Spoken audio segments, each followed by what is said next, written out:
देखो यार, आप में से बहुत सारे लोगों के क्वेश्चन थे कि सर हम डिप्रेशन से बाहर कैसे आएँ? अगर हम डिप्रेशन में चले गए हैं तो उससे निकलने का रास्ता बताइए, कैसे हम निकल सकते हैं? तो सबसे पहला मेरा क्वेश्चन आपसे यही है कि हाउ डू यू नो कि आप डिप्रेशन में हो? क्योंकि आजकल के टाइम पीरियड में ना बहुत सारा एक फैशन की तरह चल गया है कि आई एम इन डिप्रेशन, मुझे डिप्रेशन हो गया है, मैं डिप्रेशन से जूझ रहा हूँ, मैं कैसे बाहर निकलूँ? सबसे पहले आपको जानना भी तो ज़रूरी है कि आप डिप्रेशन में हो भी या नहीं हो। जहाँ आप हो ही नहीं, वहाँ से निकलने की कोशिश करोगे तो कैसे बाहर निकलोगे? दैट्स द बिगेस्ट चैलेंज, समझ रहे हो? तो इसीलिए मैं कहता हूँ यार, डिप्रेशन अपने आप में एक बहुत ब्रॉड सेगमेंट है जिसको समझना आपके लिए इम्पॉर्टेंट है। डिप्रेशन ये नहीं है कि आपको थोड़ा सा कुछ प्रॉब्लम हो गया या कोई इंसान तुम्हें छोड़ गया या कुछ चीज़ें फेलियर आप हो गए या किसी जगह पे मन नहीं लग रहा है, थोड़ा सा सैड आप फील कर रहे हो और आपने बोल दिया यार मैं तो डिप्रेशन में हूँ। Depression is not too much easy. Depression एक ऐसा सेगमेंट है जहाँ पर आप बहुत लंबे समय तक एक ही मेंटल स्टेटस में बने हुए हो, जो बहुत सैड में आप हो और आपका बार बार ये दिमाग में ये बार बार फ्रीक्वेंटली चीज़ें आ रही है कि यार इस दुनिया में मुझे रहने का कोई मतलब नहीं है और मुझे जान दे देनी चाहिए। दुनिया में मेरे लिए वर्थ इट नहीं है, दुनिया किसी काम की नहीं है, यहाँ पे कुछ नहीं है, मेरी ज़िंदगी का कोई मतलब नहीं है। मतलब ये सेगमेंट रिपीटेडली बार बार आ रहा है और ये कुछ 1-2 घंटे या 1-2 दिन के लिए नहीं, ये कम से कम 15 दिन तक अगर चल रहा है तो आप कह सकते हो कि हाँ, डिप्रेशन का ये साइन दिख रहा है। तो अगर आपको ऐसा फील हो रहा है कि हाँ मैं डिप्रेशन में हूँ, तो इससे बाहर निकलने का आज मैं आपको 10 तरीके बताने वाला हूँ। तो इससे पहले अगर आपने अभी तक इस यूट्यूब चैनल को सब्सक्राइब नहीं किया तो प्लीज़ चैनल को सब्सक्राइब करके बेल आइकन ज़रूर हिट कर लीजिए। अगर आपने मुझे इंस्टाग्राम पे फॉलो नहीं किया तो आईडी आपको दिख रही है, इस पे जाके आप मुझे फॉलो कर सकते हैं।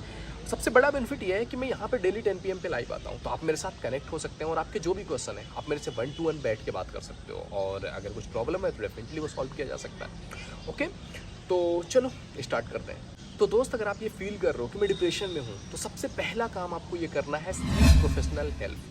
आपको क्या करना है, किसी प्रोफेशनल से हेल्प लेनी है। क्यों? क्योंकि आप जो सोच रहे हो, जो एज्यूम कर रहे हो, ज़रूरी नहीं है कि वो रियलिटी ही हो। तो आपको किसी साइकेट्रिस्ट या साइकोलॉजिस्ट के पास जाना है और उसको अपनी जो प्रॉब्लम्स, जो फीलिंग्स है वो बतानी है, वो शेयर करनी है। फिर वो साइकेट्रिस्ट या साइकोलॉजिस्ट आपको एनालिसिस करेगा, आपसे और सारे क्वेश्चंस पूछेगा और भी चीज़ों का डाटा लेगा और उसके बाद वो बताएगा, वो डिसाइड करेगा कि आप डिप्रेशन में हो या नहीं हो। क्योंकि कई बार अगर आप नहीं हो और आपने उस चीज़ की दवा स्टार्ट कर दी या कुछ ऐसी चीज़ें करना स्टार्ट कर दिया जो हुआ ही नहीं है, तो आप ट्रीट नहीं करोगे बल्कि आप खुद को और ख़राब कर लोगे, आपकी हेल्थ को और भी ज़्यादा प्रॉब्लम आ जाएगी आपकी हेल्थ में। तो सबसे पहले प्रोफेशनल की हेल्प लेनी है, जाननी है कि क्या आप रियल में डिप्रेशन से जूझ रहे हो या नहीं हो। दूसरी चीज़ है दोस्त, बिल्ड ए सपोर्ट सिस्टम।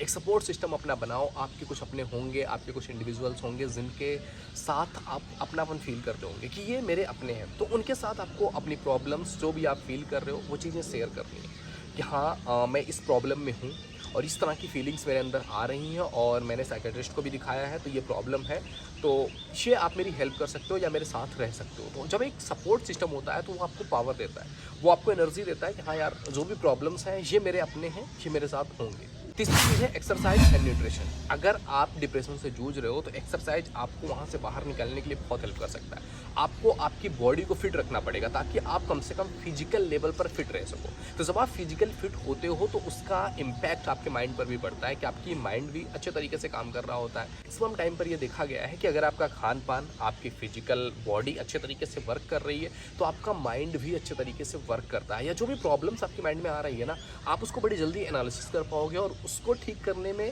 जो आपके एफर्ट्स हैं वो लगाओगे तो वो ज़्यादा इम्पैक्ट दिखाएंगे आपको सामने आकर। चौथी चीज़ है establish A sleep routine and daily structure. मतलब आपका डेली का सोने का एक शेड्यूल बनाइए कि हाँ इस टाइम पर मुझे सोना है, इस टाइम पर मुझे उठना है। और वो ऐसा नहीं होना चाहिए कभी किसी दिन किसी टाइम पे सो गए, नेक्स्ट दिन किसी टाइम पे सो गए, किसी टाइम पे उठ गए। That must be A schedule कि हाँ इतने बजे मैं सो रहा हूँ, इतने बजे मुझे उठना है। और अपने डे का भी एक पूरा स्ट्रक्चर बनाना है कि मुझे आज के दिन में करना क्या है। क्योंकि मैक्सिमम टाइम तो प्रॉब्लम ये हो जाता है, अगर आप एक नॉर्मल इंसान भी हो तो आप देखोगे आपका पूरा दिन निकल जाता है एंड यू डोंट नो कि क्या हुआ मेरे दिन में।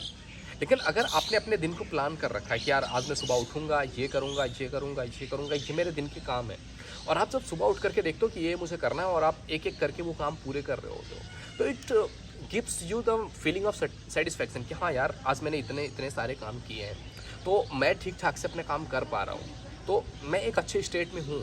क्योंकि प्रॉब्लम ये होती है अगर आप डिप्रेशन में हो या आप सैड रह रहे हो और आप कुछ नहीं कर रहे हो दिन भर, तो ये चीज़ जब सामने आप बैठोगे या रात में आप सोचोगे यार मेरी तो ज़िंदगी ख़राब हो रही है, मैं तो कुछ कर ही नहीं पा रहा हूँ या मेरी ज़िंदगी में कुछ हो ही नहीं रहा है। तो अगर आप अपने काम करते जाओगे तो आपको लगेगा हाँ यार धीरे धीरे आप डेवलप कर रहे हो अपने आप को और ठीक हो रहे हो। तो अगर आपने शेड्यूल बना लिया अपने सोने का, अपने दिन के काम करने का, तो it will be very helpful for you. And पांचवी चीज़ है दोस्त, engage in the activities you enjoy.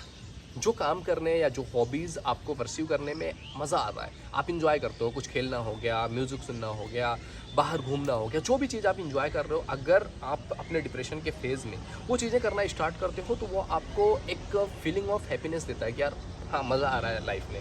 तो ऐसा भी नहीं है, क्योंकि क्या होता है जब डिप्रेशन के फेज से आप गुजर रहे होते हो तो आपको लगता है यार मेरी लाइफ का कोई वर्थ ही नहीं है, मतलब कुछ मतलब ही नहीं मेरी ज़िंदगी का, मर जाना चाहिए मुझे, ऐसी फीलिंग्स आपके अंदर ट्रिगर होती है। तो जब आप अपनी हॉबीज़ कंप्लीट करते हो, अपना पैशन पूरा करते हो, या आप कुछ ऐसा काम कर रहे हो, कुछ ऐसी हॉबीज़ कर रहे हो जहाँ से आपको खुशी मिल रही है, तो आपको लगता है हाँ यार ज़िंदगी में कुछ और भी चीज़ें हैं, और भी जगहों से मैं खुश हो सकती हूँ या हो सकता हूँ, तो वो आपको एक फीलिंग देता है कि हाँ यार I am worth it. And दूसरी चीज़ है दोस्त, socialise and connect with others. क्योंकि आपको पता है एक ह्यूमन बीइंग जो है ना, वो एक सोशल क्रिएचर है, हम एक सोशल प्राणी हैं कि हम लोगों के साथ जुड़ना चाहते हैं, लोगों के साथ मिलना जुलना, लोगों के साथ कंपैरिजन जो भी है, हम चाहते हैं कि लोगों के साथ हम कनेक्ट रहें, क्योंकि हमारे लाइफ का हर एक एस्पेक्ट कहीं ना कहीं दूसरे लोगों से कनेक्ट है। हम अगर बहुत अच्छा कर रहे हैं तो वो भी हम कहीं ना कहीं कंपेयर कर रहे होते हैं किन से अच्छा कर रहे हैं, या बहुत सफल है किन से ज़्यादा सफल है, या हम बहुत डाउन वाले हैं तो किससे डाउन है, तो हम एक कंपैरिजन एक करते रहते हैं। तो अगर हम एक ह्यूमन बीइंग की तरह सोशली कनेक्ट रहते हैं, दूसरों के साथ जाते हैं, अपने फैमिली फ्रेंड्स उनसे मिलना जुलना, उनसे कनेक्ट होना, उनके साथ रहना, तो ये सारी चीज़ें आपको एक फीलिंग ऑफ वर्थनेस देता है कि हाँ यार मैं वर्थ हूँ, मेरी समाज को ज़रूरत है, लोगों को, मेरे अपनों को, मेरे दोस्तों को, फ्रेंड्स को, इन चीज़ों को मेरी ज़रूरत है। तो वहाँ पे काम करते हैं, रहते हैं, ज़िंदगी इम्पॉर्टेंट है, मतलब एक इम्पॉर्टेंट आपको फील आने लगती है। और सातवीं चीज़ है दोस्त, प्रैक्टिस रिलैक्सेशन टेक्निक्स। आप बहुत सारी रिलैक्सेशन टेक्निक्स हैं जिसका आप यूज कर सकते हो, जैसे कि हो सकता है जब आप डिप्रेशन के फेज से निकल रहे हो तो मेडिटेशन हो गया, डीप ब्रीदिंग हो गया, या आप माइंडफुलनेस हो गया, ये सारी चीज़ें हैं जब आप कर रहे होते हो तो इससे आपका माइंड काम होता है, शांत होता है। तो जो फेजेस या जो चीज़ें बार बार आपके माइंड में ट्रिगर कर रहे होते हैं कि ये हो रहा है, ये हो रहा है, ऐसा है वैसा है, जो भी चीज़ें आपके माइंड में चल रही होती है वो थोड़े टाइम के लिए शांत हो जाती है, मतलब एक ब्रेक सा हो जाता है कि बहुत सारी चीज़ें चल रही हैं और आपका माइंड एक ब्रेक कर दे रहा है कि ठीक है शांत। जब वहाँ पर आप शांत होते हो, साइलेंट होते हो, फिर आपको समझ में आता है कि यार क्या चल रहा है मेरी लाइफ में, किधर मुझे जाना है, क्या फेज़ है, वो सारी चीज़ें चलने लगती हैं। तो वो मतलब एक पॉजिटिव वे में आपका माइंड काम करना स्टार्ट कर देता है। तो ये सारी चीज़ें बहुत इंपॉर्टेंट है, मेडिटेशन करना या आपको एक माइंडफुलनेस की तरह काम करना, दैट्स इंपॉर्टेंट। आखिरी चीज़ है दोस्त, अवॉइड नेगेटिविटी। जो आपके आसपास नेगेटिविटी आ रही है, वो चाहे हो सकता है सोशल मीडिया के थ्रू आ रहा है, न्यूज़ के थ्रू आ रहा है, या कोई ऐसा इंसान है जो आपकी लाइफ में आज आ रहे हैं और नेगेटिव आपको फील करा रहे हैं, आपके साथ नेगेटिविटी इंक्रीज कर रहे हैं, तो ऐसे चीज़ों को, ऐसे लोगों को अपनी ज़िंदगी से दूर करना है और ऐसे लोगों की तरफ या ऐसे न्यूज़ या ऐसे इन्फ्लुएंसर्स की तरफ जाना है जो आपको पॉजिटिविटी देते हैं, जो आपको अच्छा फील करवाते हैं, जो आपको फील कराते हैं कि यार हाँ ज़िंदगी में कुछ और भी चीज़ें हैं, कुछ और भी चीज़ें हैं जो आपको वर्थ इट बना सकती हैं।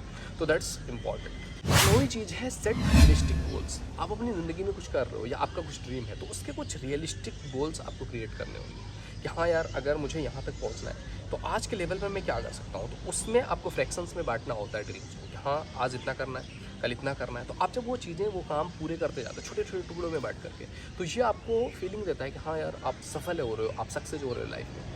तो ये चीज़ें भी आपको डिप्रेशन से बाहर आने में हेल्प करते हैं कि आप अपने गोल्स डिसाइड करो, उसको फ्रैक्शंस में बांटो और धीरे धीरे करके उसको अचीव करो। तो ये आपको देता है कि हाँ यार आप अपनी ज़िंदगी में सफल हो रहे हो। और 10th एंड आखिरी चीज़ है दोस्त, consider medication if it necessary.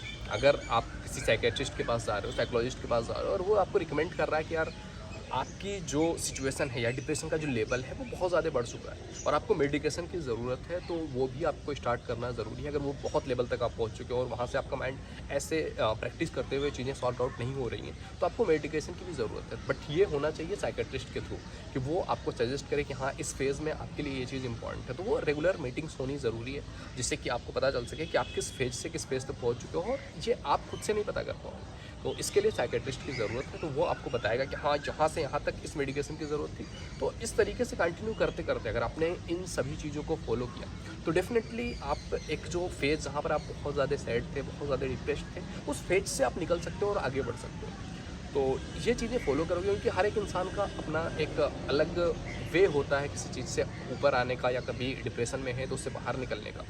तो इसीलिए मैंने कहा सबसे पहली चीज़ कि आपको प्रोफेशनल की हेल्प लेनी है कि आप किस स्टेज पे हो और किस किस तरीके से आप इससे बाहर निकल सकते हो। ओके मेरे दोस्त, तो ये थी आज की हमारी वीडियो जिसमें हमने डिप्रेशन के बारे में बात किया कि इससे बाहर कैसे निकल सकते हैं। तो आई होप ये वीडियो तुम्हें पसंद आई होगी। वीडियो पसंद आया तो लाइक जरूर कीजिए। पहली बार चैनल पे आए तो please visit the channel. If you think it is valuable तो आप सब्सक्राइब कर सकते हैं एंड आने वाली वीडियोज़ का नोटिफिकेशन पाने के लिए चैनल को सब्सक्राइब करके बेल आइकन जरूर हिट कर दीजिए। ओके मेरे दोस्त, तो मिलते हैं आपसे अगले वीडियो में, तब तक के लिए जय हिंद जय भारत।